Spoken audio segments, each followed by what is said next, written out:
الله أكبر الله أكبر الله أكبر ولله الحمد. الرحمن الرحيم. السلام عليكم ورحمة الله وبركاته. Association des imams ak ulama yu Kaffrine ñu ngi contre ñu ngi ñaawlu bu baax jëf yi njaaxal yi nga xam ne Israël mu ngi koy jëf ci xeetu Palestine mu ñaaw lool fekk leen seen réew di leen rey di leen bombarder di bombarder hôpital yi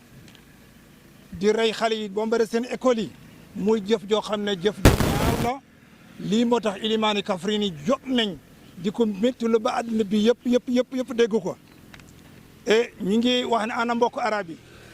ñu ngi wax ne ana mbokki l'islam yi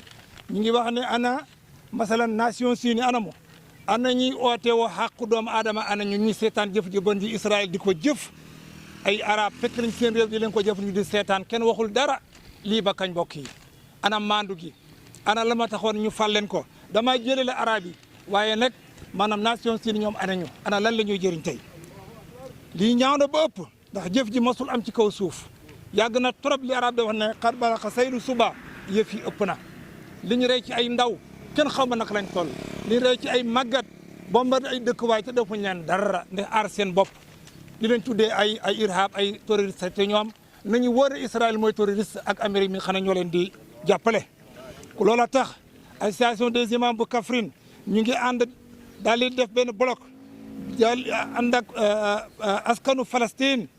bi nga xam ne ñoo am natt bu métti bi ñu leen wax ne lépp loo xam ne wàcc na ci seen réew muy Palestine ñun ñu ngi accordé ñu ni wàcc na fii suñu réew lii problème bi mooy sori gi ngeen ñu sori waaye bu ngeen ñu jege woon incha allah dañ bokk ci ñuy rey wala ñu am ndam li léegi incha allah ñu ngi leen di ñaanal bu baax ñu ngi ñaan yàlla yal na yàlla xalak yahud yi yal na yàlla alak banu Israël sëti golo yi sëti mbaam xuux yi jaamukati xërëm yi yal na yàlla tas seen mbooloo yi yal na yàlla damm seen ak ñëw ko ak képp ku leen dimbale bépp ku leen nay dimbale yal na yàlla toroxal la